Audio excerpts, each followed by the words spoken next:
Hey there YouTube, I am currently focusing my toy reviewing chi as I'm going to attempt something that I don't think I've ever done before. I'm going to attempt to review an entire G1 Combiner team in one video without it stretching out to an hour or more.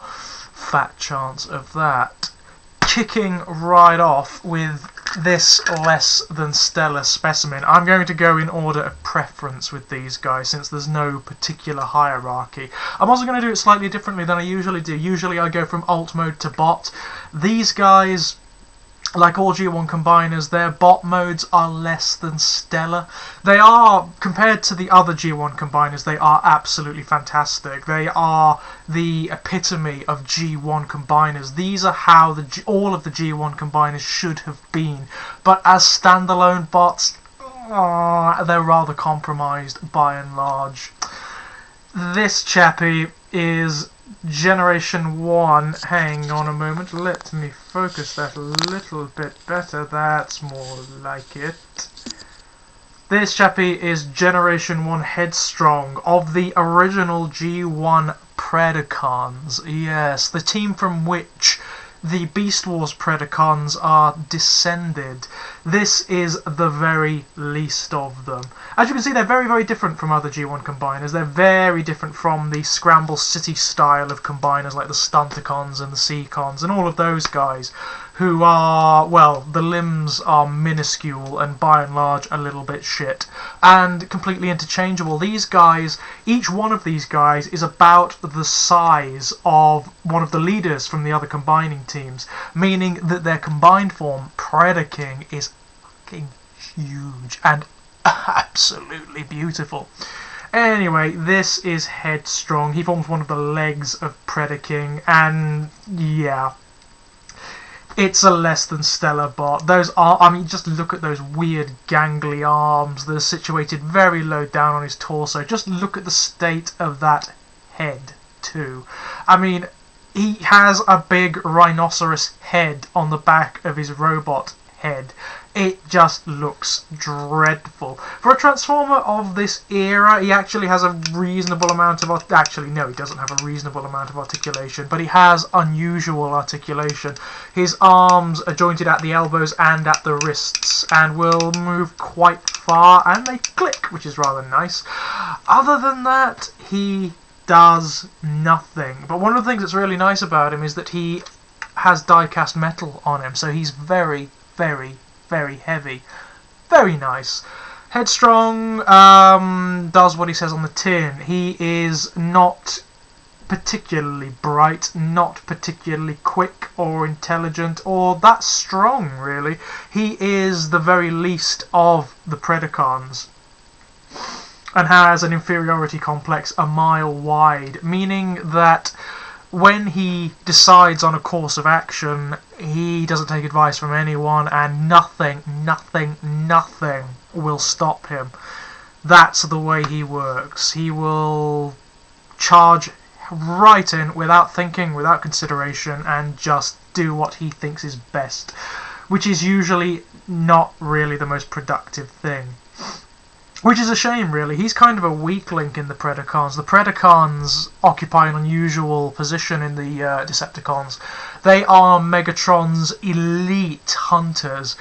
He sends the Predacons after Autobots or rogue Decepticons who are of particular note. And if they're sicked on you, that's it. The Predacons will hunt you down and rip you apart. They are an incredibly elite group. Headstrong, along with his partner Tantrum, forms the muscle of the group. And his alt mode, considering that they're supposed to be predatory animals, as their name suggests, his alt mode is unusual. Well, there's no mystery, really, is there? Since you can see a whacking great rhinoceros head on the back of the robot, he turns into actually a rather successful robotic rhinoceros. And as with all of these guys, the alt mode is gorgeous. Absolutely gorgeous. It's compact, and there's very, very little in the way of robot kibble. It's absolutely lovely. Loads of detail, doesn't do a thing. There is next to no articulation on this guy, barring the fact that the head can tilt like that. But look at the detailing on that head. Isn't it just gorgeous? He's very, very cute. Like all of the Predacons are. They're supposed to be these incredibly elite huntsmen of the Decepticons. They're feared. They are Decepticon super weapons, but they are all unambiguously cute in their robot modes, and bizarrely the most deadly of them, the leader of the Predacons, Razorclaw, is the cutest of the lot. Wait till you see his beast mode. Anyway, that's Headstrong. Not really much to say about him on his own. My least favourite of the bunch. Now, this rather lanky streak of piss is Tantrum. He is Headstrong's partner, and like Headstrong, he's something of a weak link in the Predacons, not because he's particularly stupid, but because he's mental. He apparently has some sort of loose wiring or connection in his head, which means that he sparks into the most incredible rages at the least provocation. The other Decepticons despise him and won't go near him, simply because it's likely that they'll end up trashed if they do for some perceived slight that they never intended. The toy is, in my opinion, a step up from Headstrong in that the head, although it is evidently the beast mode head, yes, he turns into a rather odd-looking bull, at least the robot head is properly integrated into it and doesn't just sit on the front. His arms are a wee bit more successful as well. They are still odd-looking. They're just odd-looking things. But I like him. I like Tantrum quite a lot. He's also very, very tall in comparison to Headstrong, simply because of the way the legs and the head transform. All of the Predacons come with guns and swords, but they're sort of scattered around this room somewhere, and I can't be asked to sort them out. There is Tantrum with his sword. They look great, actually, with their swords and their guns and things. In a lot of the fiction and the media, because they have animal modes and they have swords and guns like the Dinobots, they're often the counterparts, the Decepticon counterparts of the Dinobots. It was certainly that way in the cartoon, which is rather a nice dynamic, I think. Anyway, there is Tantrum in his okay robot mode. His bull mode is lovely. Really, really lovely. It has a slightly odd head. The head looks, well, it looks slightly squashed and rounded and cartoony simply because of the safety protocols of the era. Everything is rounded off and it doesn't look quite right. That said, the bull mode is lovely. Really, really lovely. And his function amongst the Decepticons, it's a bizarre one for someone of his temperament, is fueler. These things on his sides, formed from his arms and his legs, are actually fuel canisters. It's an odd function for someone so incredibly volatile. You would have thought that the best thing to do with him is just keep him locked up in a pen somewhere and then just let him go when there are Autobots around. Anyway, there you go. There is cute little Tantrum, who has about as much articulation as Headstrong. Actually has a wee bit more because he can sort of paw the ground in a I'm going to charge you and gore you fashion. Which is quite appropriate, I suppose. Big, exposed, GoBot-style robot head there. Quite nice as an individual piece. Still not quite doing it. Now this chappie is rather interesting. This is Rampage. Now, whether this is the same Rampage who appears in Beast Wars is up for some debate. There are lots of like fan fictions and fan comics on the internet trying to fan wank the two together, but really they are very, very, very different characters. The Rampage in Beast Wars is, okay, he's psychotic and sadistic, but he's awesomely intelligent. This guy just isn't. In fact, he's something of a moron. His bio, I mean, I generally like the silly Transformers bios. I like the fact that you have robots that do really silly things and have bizarre personality quirks. This guy's bio even makes me give the finger. He has the shortest attention span of any Transformer in existence. He needs constant stimulation. He's like a child. And according to his most recent bio, which appears in the Dreamwave source books, the only thing that keeps him occupied is inane and vapid entertainment, and he's become particularly enamoured of Earth television broadcasts, in particular reality television. Fuck off. So yeah, that's Rampage, and he's the gunner of the group, although he doesn't really take a great deal of time to aim. I mean, supposedly these guys are some of the Decepticon elite. In the Dreamwave comics, they were fashioned as legendary Cybertronian warlords, yet their bios, by and large, don't really fit that description, especially this guy's. It's hard to imagine him being a lord of anything. But one thing I will say, he is the most successful robot of the group thus far. He's reasonably proportionate, his arms are okay, he's got a nice bland robot head, his feet and legs are quite nice, he gives good click as well, and he has knee articulation and foot articulation. Meh, quite nice. But, like all of them, his animal mode is where it's at. And you'll see what I mean by how cute these guys can be when I've got him transformed, because this little kitty is monstrously cute. He's supposed to be, I don't know, a panther or a jaguar or some nondescript beast of prey.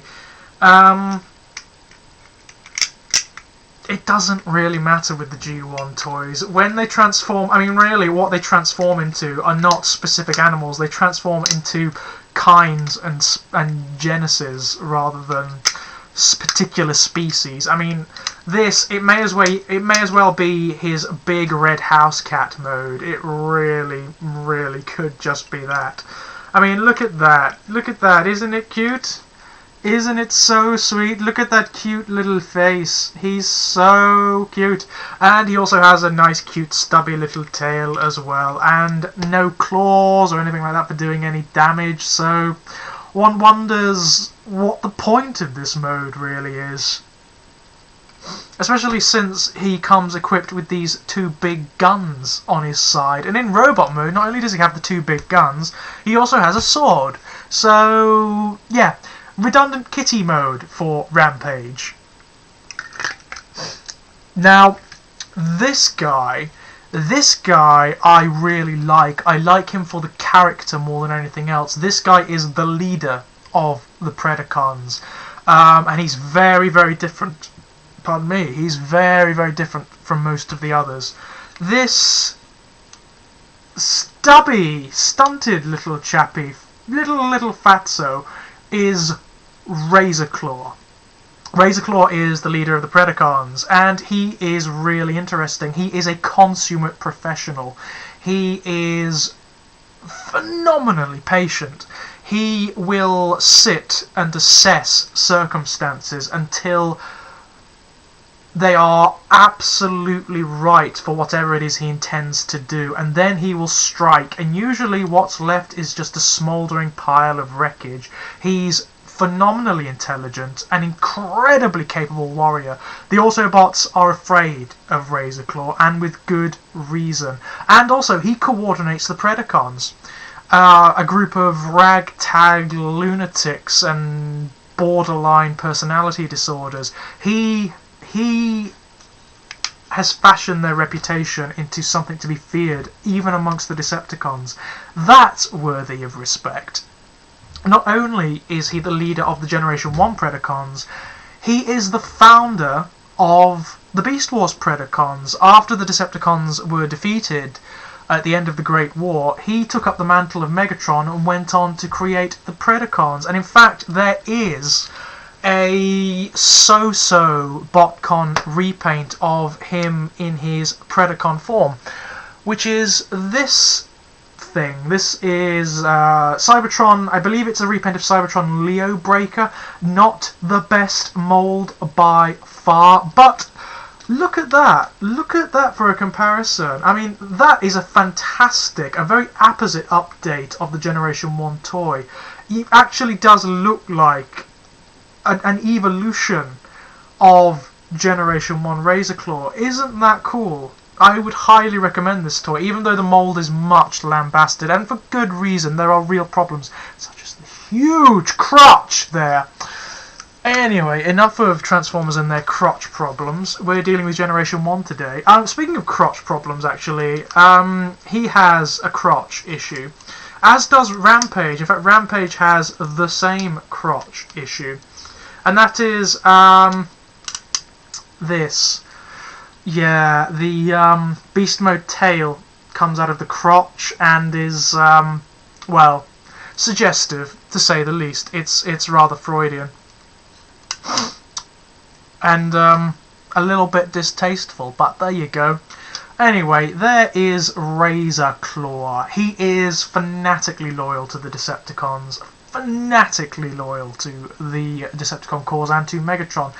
There you go. The bot is not the best of the Predacons, unfortunately. Bizarrely, unlike Rampage, his arms are disproportionate. His arms are really tiny and stubby. They can barely reach beyond... In fact, they can't reach beyond the lion head on his chest. Meaning that if he was ever in command of a spaceship or some sort of communications console, he actually couldn't reach it. Slightly odd. He also comes with this rather nifty thing, this big fuck-off double-barreled cannon, which actually, this is neat. This transforms. It transforms to become the weapon, the principal weapon of the combined form, Predaking. That is Predaking's X-ray laser. Lovely, lovely detail. Not the kind of thing you usually get in Generation 1. And the reason these guys are a rarity in Generation 1 is because, like a lot of the really good Generation 1 stuff, these guys were not produced by Hasbro. These were taken from another toy line. I believe, I may be wrong on this, and I'm sure there'll be some of you out there who can correct me. I believe it's the same toy line that Skylynx came from, and I'm not quite sure what that is, because I don't care. What matters to me is the fact of the toy itself, and his transformation is exactly the same as Rampage's. The two are just basically carbon copies of one another. Now, this is undoubtedly, although he's supposed to be the most fearsome of the Predacons, the leader of the pack, this guy is undoubtedly the cutest Decepticon in existence. Just look at that face. Isn't it sweet? How can you not just love that? He's a cute little kitty, very much like Rampage. He does have issue. Exposed and very obvious bot head hanging underneath there. He's very, very nice. The colour scheme's lovely. He's highly detailed. He's cute as all get out. Yeah, not really much else to say about him. Lovely, lovely little toy, and okay as a standalone piece. Any of these guys really, as standalone pieces, like all combiners, not quite there, but better than most. Now, one left, my favourite.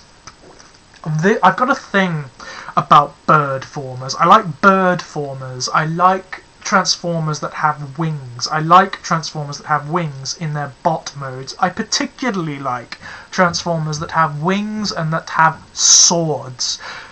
And this guy has both. This is Divebomb.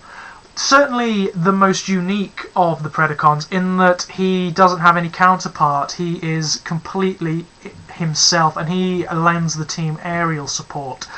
Interestingly, he's one of the characters who is a bit more fleshed out by Simon Furman in the original Marvel UK comics. There's a really good story in which this guy and Swoop from the Dinobots have an incredible enmity that goes all the way back to their days on Cybertron. Originally, Swoop's name was Divebomb. This guy came and took it because he beat the shit out of Swoop and said, just as a final humiliation, I'm going to take your name, ha ha ha. And so Swoop started calling himself Swoop and had a massive vendetta against this guy for years and years and years and years and years, but eventually managed to regain some of his honour, or at the very least satisfy his ego on Earth when the two met again, when this guy had become a Predacon and Swoop had become a Dinobot. So there you go. He's he has finger moments as well, actually. He is one of the trackers for the Predacons, and one of the little details in his bio states how he likes to make large mechanical nests out of cars and things. Yeah. Bollocks. We'll avoid that, shall we? Anyway, there is Divebomb, and he has a very, very handsome wingspan. He also has proportionate arms, proportionate legs. He has a very decent amount of articulation. Has this weird affair going on with his head, where the bird mode head, and it is just like a generic bird of prey. It's not really anything, just like the rest of them. The bird mode head forms this kind of bizarre helmet for the robot mode head, which is recessed in the back there. Slightly odd, but actually it's really distinct. I like him a lot. Now, his alt mode is good. Really, really good, actually. The head is a little strange, as you'll see, because I don't know, it's just slightly flat and bulbous where it should be sleek. But that's something you really have to expect with Generation 1, isn't it?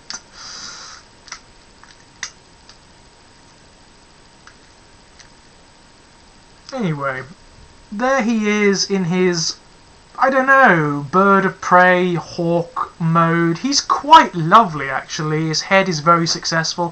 Has these gorgeous, gorgeous wings. He's got his little tail there, and he even has little claws that flip out of the robot mode knees. That's a nice detail that they didn't really have to do. Very, very successful indeed. My favourite of the Predacons by a country mile.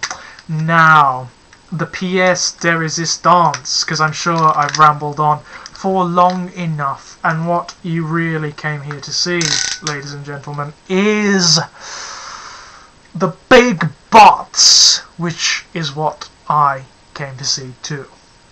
And they don't really come much bigger than this guy. This guy, Predaking, is huge. He is absolutely enormous. He is how all of the Generation 1 combiners should have been. He's not necessarily, even he is not necessarily proportionate to the other Transformers, but he gives it a damn good go. I mean, just look at that. That is Divebomb in Predaking's fist mode. Just look at that for a fist. It has wrist articulation. It has double wrist articulation. It has big fuck off spikes on its fist. It's holding a sword. It bends that way. It twists that way. This guy's articulation is better than most Generation 1 individual bots. It is amazing. There's Feetses next. Feetses. Who forms the Feetses? Tantrum and Rampage form the footses of Predaking. And like the rest of him, the feet are really, really impressive. This thing, this monster, this behemoth, is exactly like, he looks like what he's supposed to be. Predaking is supposed to be the pinnacle of combining technology in Generation 1. He not only combines physically in a more advanced way than the other combiners, he also, the personalities of the bots mesh perfectly into a single entity, which is the big problem by and large with the combining technology. The resultant bots, yeah, they're usually really big and strong and powerful, but they also tend to be borderline psychotic and or mentally deficient as a result of the process. Just look at that. That is one of Predaking's feet. It's bigger than most Generation 1 Transformers. It could crush them underfoot. And each foot is equipped with a double-barreled mortar cannon. Every inch of this guy bristles with weapons. He is huge. Now, Razor Claw, like all of the combining team leaders, becomes the torso of Predaking. And very, very successful he is too. Now, usually what you're supposed to do is bring the arms out and then bring these legs up there. However, there's a really strange issue with Predaking with regards to the way Divebomb's wings attach to the back of this. They don't fix in properly and they flap all over the place. But if you do it like that, you can use these as a kind of pedestal and it stabilizes them a little bit.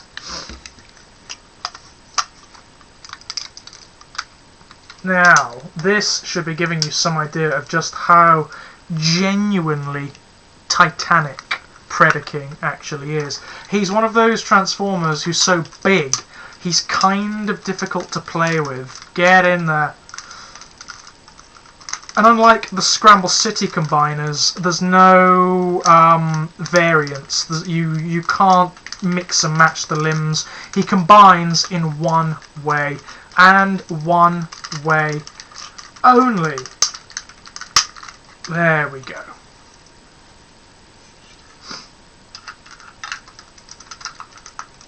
Now, these aren't the original Predacons. These are the they were re-released in the early 2000s via Takara, and that's these guys. They have all of their metal components still, and they're exactly the same as the Generation 1. So I really couldn't give a shit one way or the other. I don't care whether they're the originals or whether they're reissues. It's the toy that matters to me, and if I have the toy, I'm happy.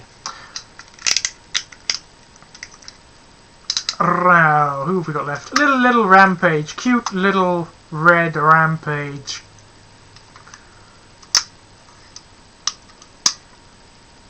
Only second cutest of the Predacons, I'm afraid. He loses out to Razor Claw in that.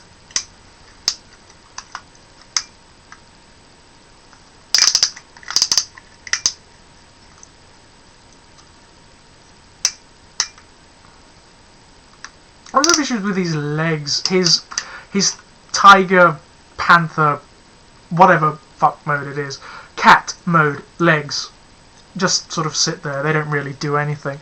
Now, where's the other fist gone? He has two fists, and very, very nice fists they are indeed. The only combiner who has fists as nice as that is Predacon, whom I've already reviewed.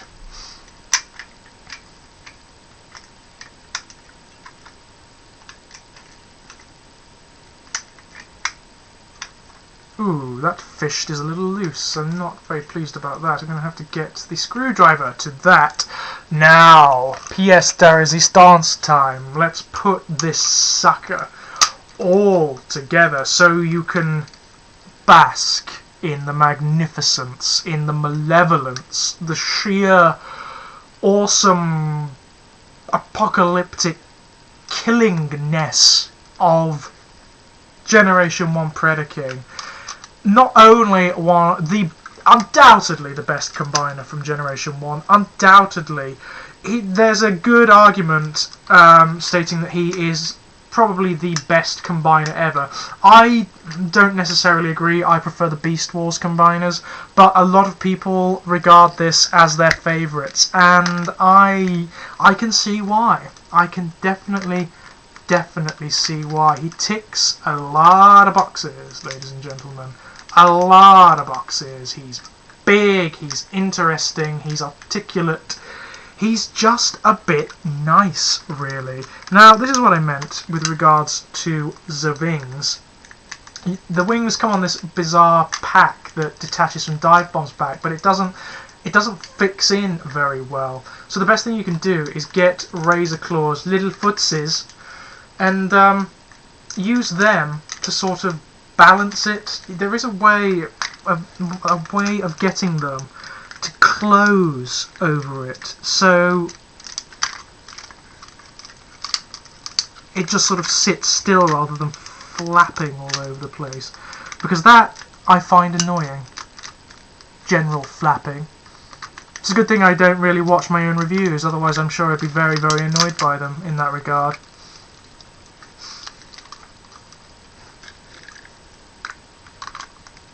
Get in there, you bastard.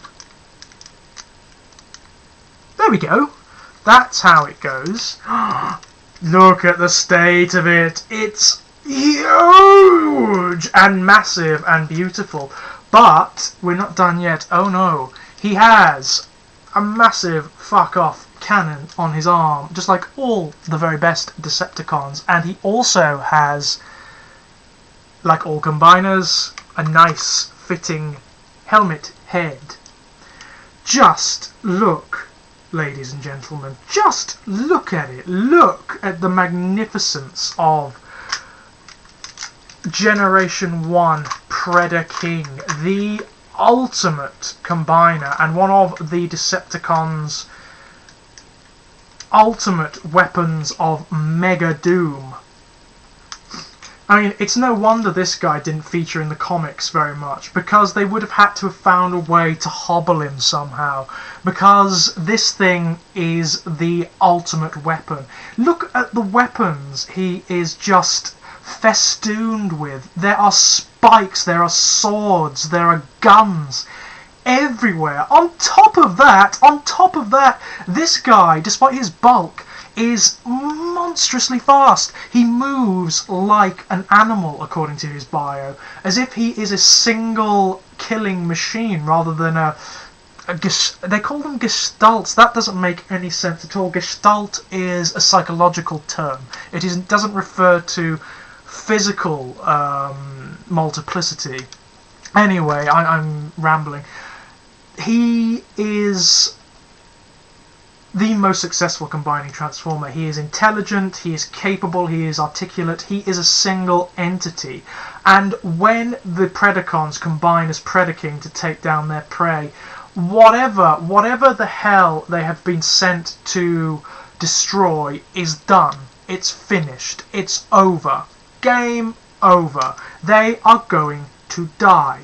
There is actually a great comic towards the end of the Dreamwave run where this guy goes up against Bruticus under the command of Starscream, and he just rips Bruticus to shreds, as he probably would any combiner. It would likely take several of the Autobot combiners, plus support, to take this guy down. He can also generate a force field. As if it wasn't bad enough, he can fly, he's fast, he's powerful, he's strong, he's intelligent. An almost perfect Decepticon, and a stunning toy. I really can't overemphasize it enough. He's articulate, he's big, he's weighty, he is absolutely gorgeous, and he has this wonderful totemic thing going on with all of the beast mode heads displayed on him at various points. If you get the chance to get this guy in his entirety, do not hesitate. If you like G1, if you like combiners, if you like big bots, get him.